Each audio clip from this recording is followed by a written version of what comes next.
Ils l'ont fait. Les joueurs du Sarreguemines Football Club ont remporté la finale des barrages. Le SFC évoluera l'an prochain en National 3. Victorieux 3-1 hier au stade de la Blise face à Cormontreuil, les Sarregueminois signent un sans faute sur toute la saison, invaincus à domicile en championnat. Gros travaux au gymnase de Sarralbe, le sol devenait dangereux pour les sportifs. Il doit être entièrement refait en repensant la structure dont les défauts ont engendré des différences de niveau. 1200 élèves sur le stade Gérard Burg, 60 classes du territoire de la Casque ont célébré la journée de clôture de Watty à l'école. Cette opération de sensibilisation à l'environnement est organisée depuis 12 ans par la communauté d'agglo Sarreguemines Confluence en partenariat avec l'éducation nationale. La Flamme olympique a fait étape dans le Pays de Beach. Née d'un défi déjanté entre copains alsaciens, la Flamme est partie de Strasbourg et atteindra Metz jeudi, en passant aussi par Sarreguemines. Un projet original pour mettre en avant une spécialité culinaire, mais aussi pour sensibiliser au sport pour tous. Fête de la musique à Sarreguemines et dans le Pays de Beach, la foule s'est déplacée pour écouter de nombreux artistes en herbe ou confirmés. Une multitude de concerts étaient organisés, notamment au centre-ville de Sarreguemines, au marché couvert de Beach, à Götzenbrück ou encore à Meisenthal. Bienvenue sur Mosaïque Cristal. Dans cette émission, on fera un large focus sur la victoire historique du Sarreguemines Football Club en finale des matchs de barrage. On fera aussi un retour sur cette saison haute en couleurs et puis vous entendrez les réactions du coach et des deux présidents très heureux évidemment de voir le SFC remonter en National 3 la saison prochaine. On va d'abord faire un tour à Sarralbe où il faut tout défaire puis tout refaire. C'est le devoir qui s'impose à la commune au niveau de la surface de jeu du complexe François Mitterrand. Mal réalisé en 1998 lors de la création du gymnase, la structure a cédé et présentait des différences de niveau susceptibles de blesser les sportifs. Les travaux ont commencé, ils seront longs et onéreux. Guillaume Dumontail nous en dit plus. Au niveau du gymnase du complexe François Mitterrand, la commune de Sarralbe a été confrontée à deux problèmes majeurs. Les appuis de la salle s'appuyaient sur de la vase, donc en fait on n'avait pas une tenue de la structure. On a fait donc des sondages de sol qui ont bien confirmé cette problématique. Et puis un deuxième élément qui est apparu lors du début des travaux, c'est que le dallage en lui-même qui devait faire 12 à 13 cm d'épaisseur, eh bien à certains endroits on se retrouve, c'est ce que j'ai là entre les mains, avec une épaisseur de 2 à 3 cm. Donc le travail n'a pas été fait comme il aurait dû être fait. Le bureau de contrôle a-t-il fait son travail correctement? J'ai des gros doutes. Malheureusement, on est à plus de 20 ans maintenant des travaux qui ont été réalisés dans cette salle et je n'ai plus aucun moyen de recours ni envers l'entreprise avec ses malfaçons, ni envers le bureau de contrôle qui visiblement a été quand même très léger dans le suivi de ces travaux. Par conséquent, il faut refaire en respectant cette fois-ci le cahier des charges qui aurait déjà dû être suivi en 1998 lors de la création du gymnase, à savoir l'implantation de micropieux de 15 à 16 mètres d'épaisseur et la mise en place d'un dallage avec une épaisseur suffisante. Ces travaux imprévus ont commencé en juin, après la fin de la saison sportive, des handballeurs et des volleyeurs. Le chantier doit durer 10 mois. En attendant, les sportifs locaux évolueront ailleurs. Pour nous, il y avait une priorité, c'est qu'il n'y ait pas de rupture au niveau des matchs de championnat et au niveau des entraînements. On a eu la possibilité avec nos collègues de Herbitsheim de trouver un terrain d'entente puisque l'ensemble des matchs de championnat et pour le volley et pour le handball vont se faire à Herbitsheim, donc à 5 minutes d'ici, à quelques kilomètres d'ici. Donc il n'y aura pas de rupture en termes de championnat.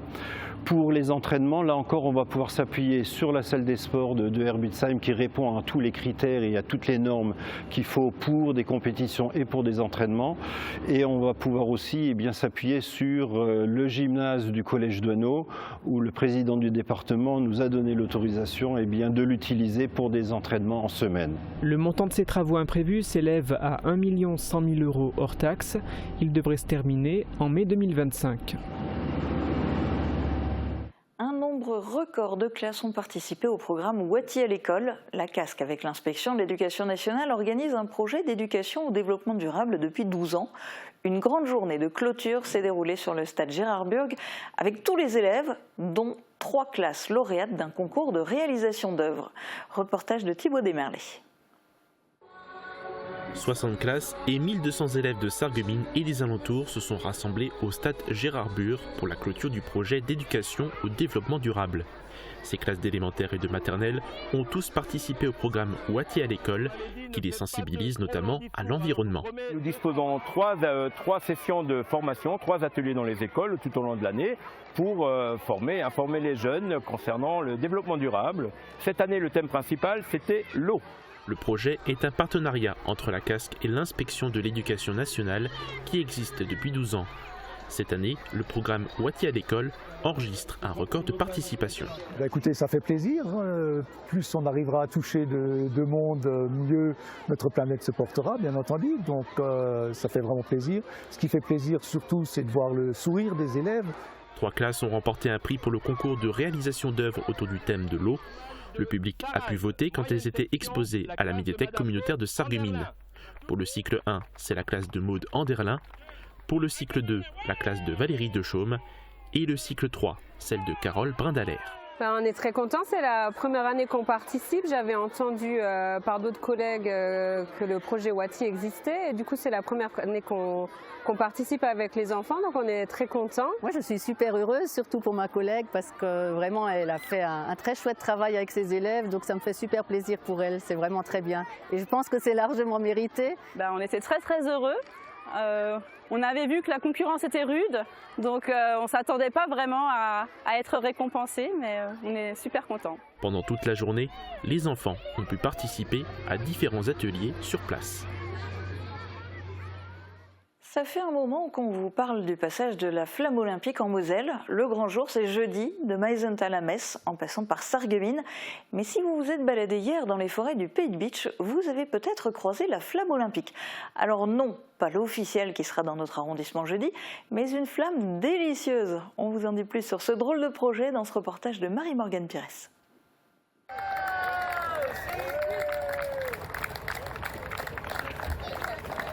Bonjour tout le monde. Il fallait y penser. Flamme et pelle à la main, tous deux jaunes et noirs vêtus, ses amis sont arrivés dimanche matin à Philipsbourg. La Flammes olympiques, c'est le défi qu'ils se sont lancés. Ici, pas de relayeur, Denis Avener et ses compères parcourent 202 km à pied entre Strasbourg et Metz. C'est 6 étapes, tous les soirs on s'arrête dans une pizzeria pour transmettre cette flamme olympique, cette flamme olympique, puisqu'elle se transmet finalement de pizzaiolo en pizzaiolo. C'est un peu ça l'idée. On est hébergé ou chez l'habitant ou voilà, dans des hébergements réservés pour l'occasion. Et puis on a des étapes qui font entre 25 et 44 km par jour, donc c'est quand même assez conséquent sur quelques journées. Mais c'est franchement du bonheur parce qu'on rencontre plein de gens super sur toute la route. Elle a dormi avec nous, elle était bien au chaud, tranquille, tout s'est bien passé. Entre nous, voilà. À Philipsbourg, le porteur de Flammes a été accompagné pendant 22 km par des membres de clubs vosgiens, notamment de Sourtes. Un cortège d'une 60aine de personnes pour accompagner la Flammenkuche. Ce soir, elle arrivera à Sarreguemines, puis elle se rendra à Bétain, Courcelles-Chaussy, avant d'arriver jeudi à Metz, le même jour que la véritable flamme. On va la chercher dans Metz, j'espère qu'on réussira à la trouver, la croiser. Mais effectivement, on arrive exactement le même jour et on arrivera surtout donc, vers 19h30, 20h, 33 rue des Jardins à Metz et on donne vraiment rendez-vous au plus grand nombre de venir avec un dress code jaune et noir bien sûr. Un projet qui met en avant l'une des spécialités culinaires de la région, mais qui veut aussi sensibiliser au sport pour tous. Les ESAT ont été invités à participer à des étapes du parcours. Et l'équipe de la Flammes olympiques récolte des dons pour la Fédération française de sport adapté. On monte les watts pour la fête de la musique. Elle a été célébrée un peu partout dans l'arrondissement de Sarreguemines. Nos caméras sont allées à 4 endroits, Bitche, Götzenbrück, Meisenthal et Sarreguemines. C'est un reportage signé Emilia Zell, Marie-Morgane Pires, Guillaume Dumonteil et Thibaut Desmerlet.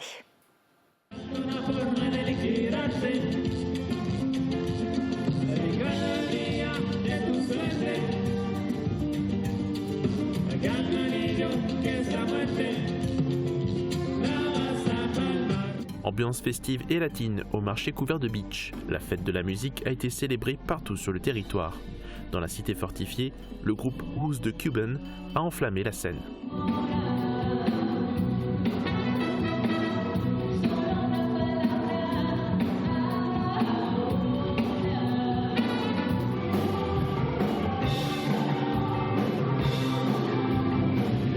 Du Du côté de Götzenbrück, le village et l'inter-association ont proposé au public un concert des enfants de la chorale de l'école primaire ou encore une représentation du groupe Katanga.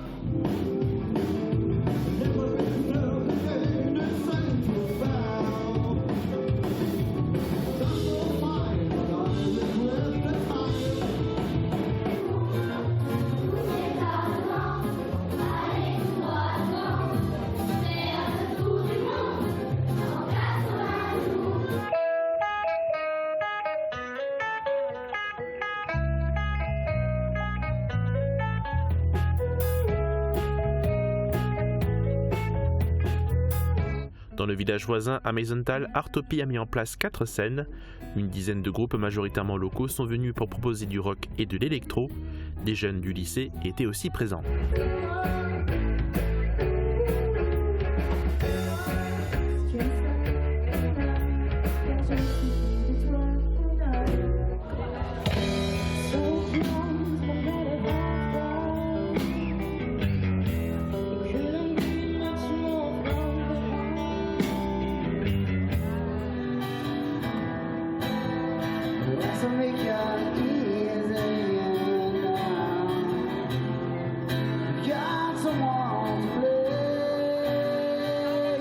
À Sarreguemines, toutes les rues du centre-ville ont été animées par plusieurs artistes. Des groupes ont donné des concerts chez les cafetiers, bars et restaurateurs. Une cinquantaine de musiciens de la musique municipale étaient sur la place de la République.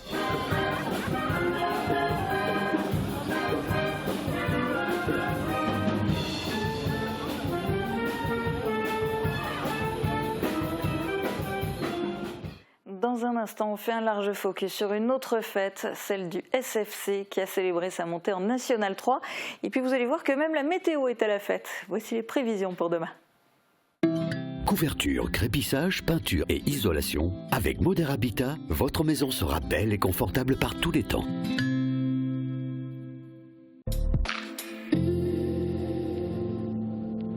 Bonjour tout le monde, ça y est, l'été est lancé, du moins pour cette semaine, alors il va falloir en profiter. On redécouvre la couleur du ciel et le soleil, mais il ne faut pas perdre les bons réflexes. Lunettes de soleil, couvre-chef et crème solaire obligatoires parce que pour demain, l'indice UV sera de 8. Et on voit de plus en plus ce genre de données lors des bulletins météo, mais qu'est-ce que ça signifie réellement? Tout simplement, l'indice UV est une échelle de mesure de l'intensité du rayonnement ultraviolet émis par le soleil et du risque qu'il représente pour la santé. Plus il est élevé, plus le risque est fort. Et plus il faut se protéger. Et donc vous l'aurez compris, demain encore le temps sera estival avec un grand soleil tout au long de la journée. Les températures minimales iront de 16 à 18 degrés et les maximales de 27 à 29 degrés. Demain nous fêtons les prospères et il fera jour de 5h28 à 21h40. Passez tous encore une très belle journée et à demain.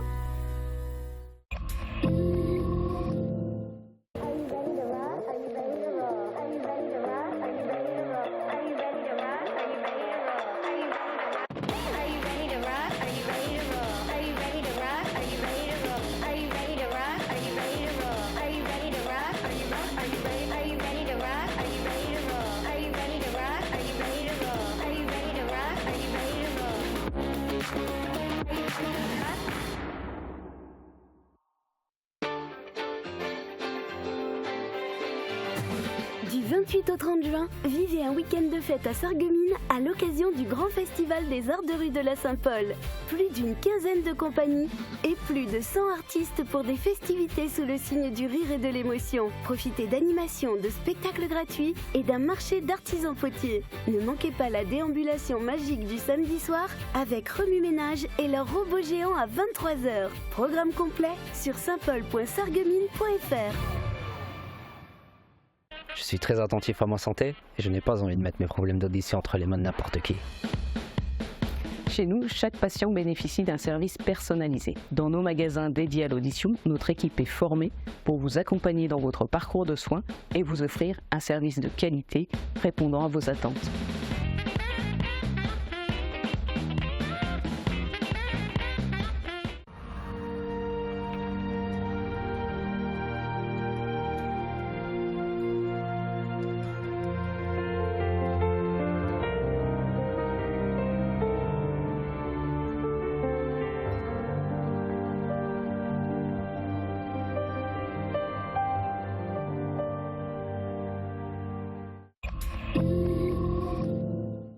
Votre vie locale sportive est sponsorisée par Wellness Wouswiller. Nageur amateur ou confirmé, venez découvrir nos bassins avec turbine de nage à contre-courant intégrée Swimeo, disponible à l'essai. Ça y est, c'est officiel, le Sarreguemines FC retrouve le championnat de National 3. Leader de sa poule, il a affronté les deux autres têtes du classement. Hier avait lieu le dernier match contre le Cormontreuil FC. Les Fayenciers ont dominé la rencontre. Retour sur leur victoire dans ce reportage de Marie-Morgane Pires avec les images de la Ligue du Grand Est de football. Il est tout seul, Boutargui, il va pouvoir armer. Sarreguemines n'a pas perdu de temps et s'est imposé dès la 15e minute. Mohamed Boutargui a ouvert le score de ce dernier match de barrage pour l'accès en National 3. Une rencontre décisive entre la meilleure attaque du championnat de Régional 1, Sarreguemines, et la meilleure défense du championnat, Cormontreuil. À la 31e minute, le SFC enfonce le clou grâce à William Mazier. Et le deuxième but. Juste avant la mi-temps, Cormontreuil marque un but et relance la rencontre. Ouais, attention, Jordan Mansouri, un centre, et le voilà. Le voilà, le troisième but. On avait fait une grosse première mi-temps. On aurait dû finir même le match en première mi-temps. Maintenant, on avait un bon adversaire face à nous, un champion. Donc mettre 3 buts à cette équipe, ça ne lui est pas arrivé cette saison. Donc aujourd'hui, on a su le faire et de la bonne manière. À la 60e minute, suite à une faute dans la surface, Enes Saïn obtient un penalty qu'il transforme avec une panenka. Enes Saïn. Score final 3-1, place à l'euphorie sur le stade et dans les gradins, le SFC monte en National 3. Ici on est chez nous, hein. Il ne manquerait plus que c'est les autres, ils ont plus les creux que nous. Nous on lâche rien, on est chez nous, dans mon jardin en plus à la Blise, le lion il rugit. Hein. Et là cette année c'est la bonne. Alhamdoulilah, on a réussi, c'était une année compliquée. On était loin, à la trêve on était loin, on était 3e. Mais on savait qu'on allait le faire, avec le parcours en coupe, etc. Franchement, que de la fierté, du bonheur, et on est content de nous. Tout le long de cette saison, le Sarreguemines FC sera resté invaincu sur son terrain au stade de la Blise. Merci pour tout. Là, c'est le lion qui part ici, c'est mon jardin.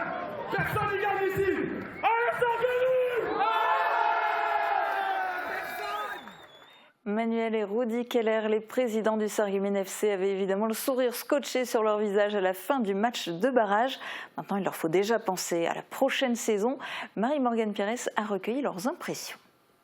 Quand on est arrivé, on a dit qu'on allait faire le plus vite possible, mais il fallait d'abord restructurer, construire, sauver. Voilà, il faut laisser un peu de temps au temps.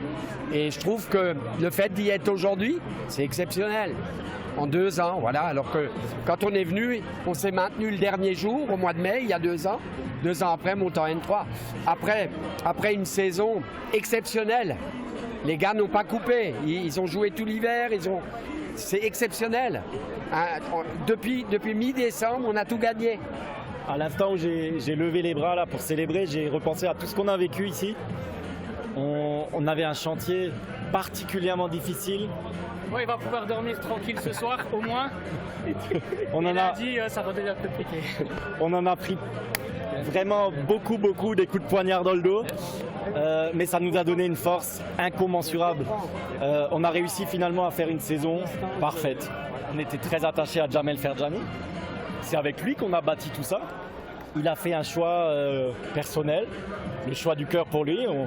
Et malgré tout, malgré cette annonce qui est tombée de manière compliquée pour nous, parce qu'en plus la période, les barrages, etc., on a gardé confiance en lui, on a créé une bulle autour de nous. Si on doit retenir une leçon, c'est qu'on a un très bon 11-12 types. Et après, niveau largeur d'effectif, c'est sur ce point, à mon sens, qu'il va falloir travailler. Je pense que du fait de cette montée, il y a 4 ou 5 joueurs qui vont signer dès demain. Réaction maintenant du coach du SFC, Jamel Ferjani. Une fierté d'avoir accompli l'objectif de la montée juste avant son départ vers l'Alsace pour la saison prochaine. Un sentiment de fierté, avec un travail accompli de la part du groupe, du staff, du club.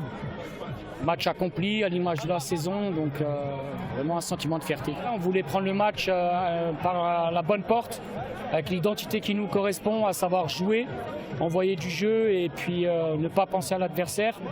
On voulait aussi que ce soit une victoire culturelle, parce qu'on a une équipe qui aujourd'hui incarne vraiment le vivre ensemble et Dans les temps actuels, c'est une victoire qui fait du bien sportivement et socialement aussi. Aujourd'hui, il fallait un vainqueur, ça a été nous. Voilà, je souhaite bonne chance à Cormontreuil et j'espère les voir monter, pas l'année prochaine, parce que j'aimerais monter l'année prochaine, mais l'année d'après. Jamel Ferjani entraînera les joueurs de Schiltigheim la prochaine saison. Pour le Sarreguemines Football Club, c'est une montée méritée en N3. On en profite pour faire un retour en images et en chiffres sur la saison record du SFC. Le moins qu'on puisse dire, c'est que les buts se sont enchaînés. Et parmi les joueurs, il y a désormais un recordman. Voici le bilan de saison signé Marie-Morgane Pires. 82 buts, 22 victoires sur 26 matchs. Le Sarreguemines FC s'est largement illustré cette saison. Il a rapidement pris la tête du classement du championnat de Régional 1. Après un premier match nul, 3-3 contre Reipertswiller, le compteur de victoire a été enclenché dès la deuxième journée, à domicile, 3-0 contre Weiersheim. Après une défaite 4-0 à Hambourg, les faïenciers se sont lancés dans une série de 8 victoires d'affilée. À la 12e journée, ils s'inclinent 3-1 dans le derby face à Forbach. Ce sera leur dernière défaite de la saison. En seconde partie de saison, excepté un match nul face à Aubert-Moderne, le Sarreguemines FC ne compte que des victoires. Le SFC a la meilleure attaque avec ses 82 buts inscrits, mais aussi la meilleure défense de sa poule du championnat, avec seulement 24 buts encaissés en 26 rencontres. Parmi les joueurs, il y a un recordman, le numéro 9, Enes Saïn. 6 triplés, 7 doublés, il a marqué au total 41 buts. C'est le record du nombre de buts inscrits en une saison de championnat à ce niveau dans le Grand Est. Notez que le deuxième meilleur buteur du championnat compte 18 buts à son actif, soit moitié moins. Le troisième meilleur buteur est un coéquipier d'Enes Saïn, Mohamed Boutargui, avec 17 buts. L'équipe qui accède à la Nationale 3 saura-t-elle renouveler ses succès pour la prochaine saison ?